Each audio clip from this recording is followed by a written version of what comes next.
takkanlah, aku kata, takkanlah benda lain.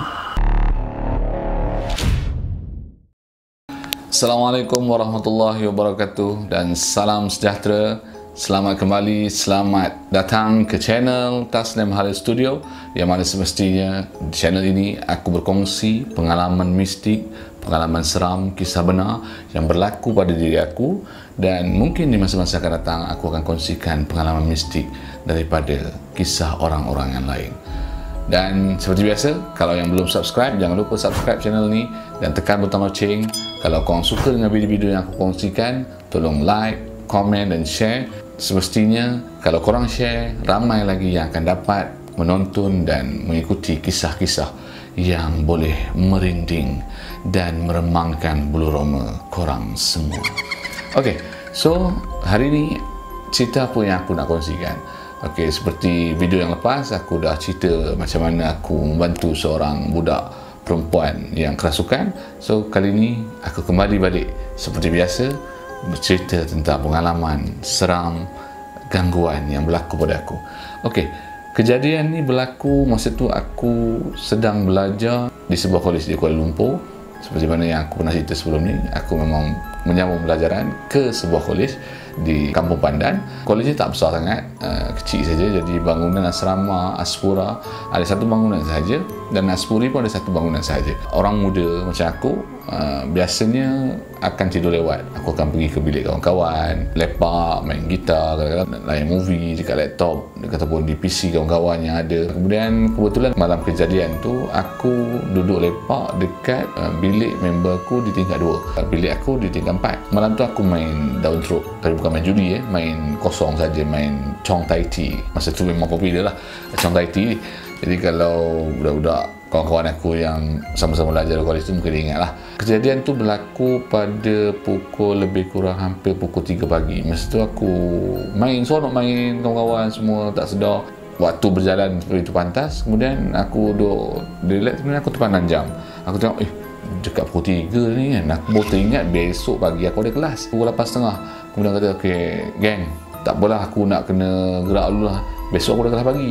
Tu kawan aku cakap, alah relax lah, macam tak biasa tidur lewat bangun pergi kelas kan, ataupun kau pun bukannya rajin sangat pergi kelas. Cantik sikit, aku cakap kan, aku memang pagi mesti on time pergi kelas. Kemudian aku pun kata, okey tak apalah, kita main last round. Kemudian aku balik ke ni, okey. Kemudian sambung permainan untuk pusingan terakhir. Kemudian dah selesai, aku pun cakap dengan orang, okey lah, aku nak gerak dulu. Kemudian aku menggurau lah dengan kawan-kawan aku yang masih ada dekat bilik tu. Aku cakap, aku nak gerak ni, kalau aku ada jumpa apa-apa, kau nak pergi salam ke? Wah, bukan main mulut aku masa tu, bukan main. Kalau jumpa sesuatu nak kirim salam, kawan kata, yelah kau jumpa apa-apa kan, kau cakap lah ni, aku pergi salam. Dia kata, okey, nanti aku jumpa, aku cakap, aku pergi salam.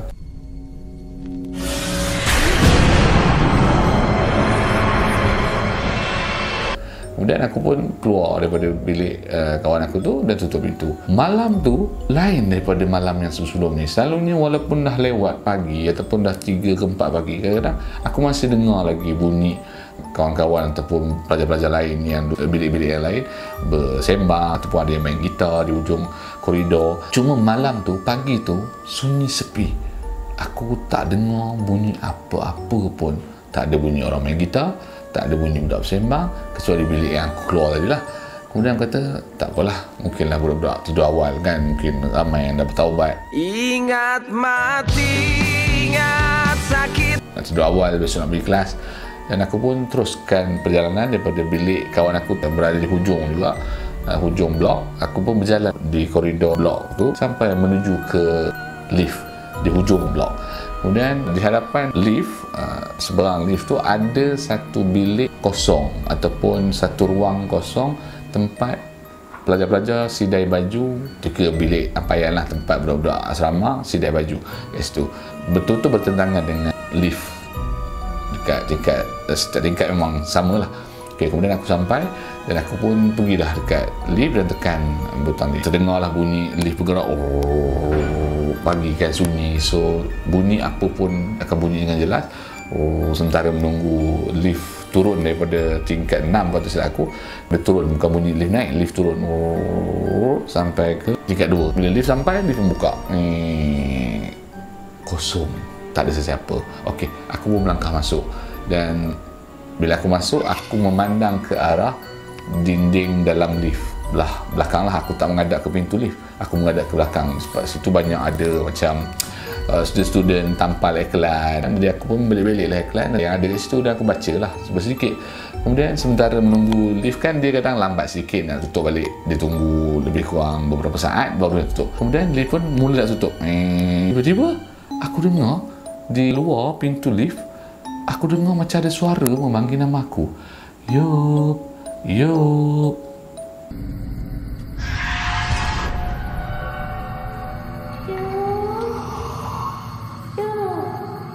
Okey, untuk pengetahuan korang, aku di college ni orang panggil Yop sebab aku berasal dari Perak kan. Jadi aku dengar ada suara yang memanggil nama aku. Yop, Yop, slow je, pelan, tapi aku dengar. Kemudian bila aku dengar tu, aku terus paling dan aku memandang ke arah pintu lift, dan aku terus tekan balik butang lift supaya terbuka balik. Pintu lift pun terbuka balik semula. Dalam hati aku kata, ini mesti kawan-kawan aku ni sahaja nak mengusik aku, sebab dia tahu dah pukul 3 pagi. Tadi pun aku bergurau dengan dia orang, kalau jumpa apa-apa aku pergi salam. Jadi aku pun syak, mungkin kawan-kawan aku. Jadi aku letak something dekat, kalau kau perasan dekat tepi lift tu ada lubang tau. Kalau kita letak something situ, jadi sensor dia tak boleh, dia akan detect adalah orang kat situ, jadi dia tak tutup. Dan aku pun terus keluar daripada bilik lift ataupun gerabak lift tu, keluar.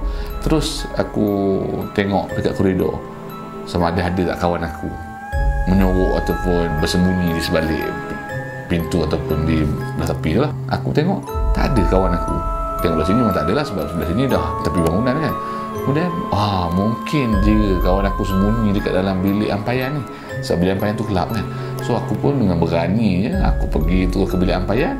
Aku syah, tengok tak ada orang, dan aku petik lampu, buka, dan aku pergi tengok satu-satu. Aku pergi ke dalam, aku selak baju-baju kat ampayan tu ke tepi, dan aku pergi ke almari. Memang dalam bilik ampayan tu ada satu almari lama rasa dah tak ada gunakan, tapi memang kalau nak main sembunyi-sembunyi boleh masuk lah, muat lah seorang muda. Aku buka loker, tak ada orang. Aku buka loker lagi pun tak ada orang. Aku tengok belakang pintu bilik ampayan tu pun tak ada siapa-siapa.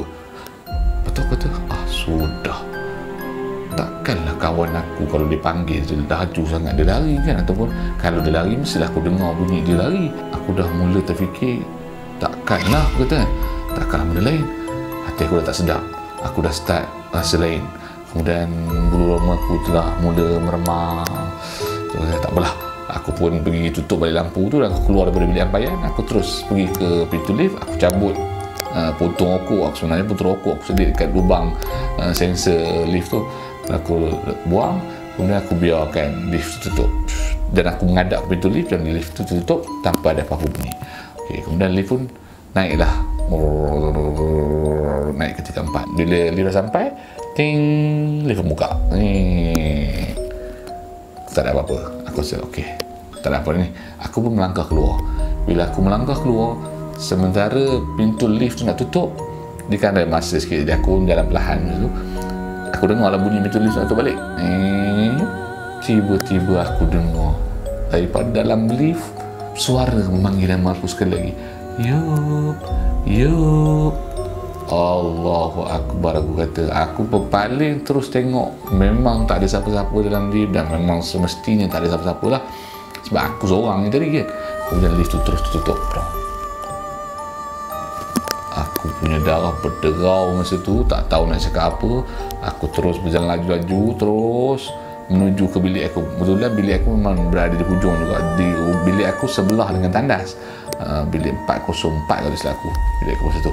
Kemudian aku teringat orang kata kalau kena gangguan atau apa, jangan masuk bilik terus, sebab takut nanti dia ikut masuk bilik. Aku terus pergi, bukan aku pergi ke tempat lain, aku pergi masuk bilik air. Kau rasa aku bijak pandai tak?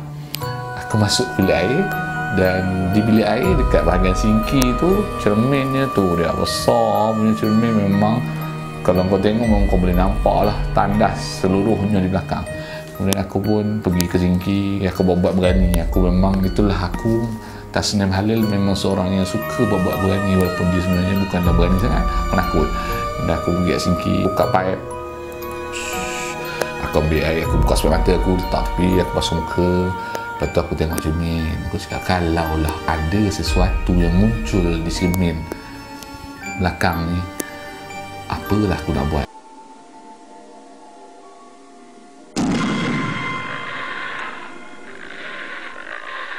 Aku boleh terfikir macam tu masa tu.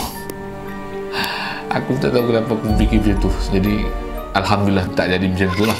So aku pun dah selesai tu, aku dah beli pos 1 ringgit, aku tutup bag, aku pakai spek, aku berjalan dan aku masuk bilik aku balik semua. Masuk bilik aku lah. Dan aku tengok kawan aku semua dah tidur. Dan aku naik atas katil dan aku pelan-pelan tarik selimut dan aku diam. Aku istighfar dan aku baca doa tidur. Kemudian aku baca doa ayat kursi dan sebagainya sebagai pendinding buat aku lah. Tiba-tiba aku nampak di bawah pintu, sementara aku katil tingkat atas, aku tengoklah kat pintu bilik aku tu, nampak ada cahaya koridor tu, ada lampu sikit kan, jadi nampaklah ada cahaya di bawah pintu tu.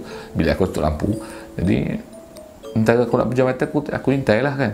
Tiba-tiba nampak ada orang berjalan, tak nampak bayang-bayang ada orang lalu. Cakap, tadi tak ada orang pun. Jadi itulah dia kisah gangguan yang aku kena ketika aku berada di kolej tu, dan itu satu daripada banyak lagi kisah yang aku terkena ataupun gangguan yang berlaku pada aku di kolej tersebut.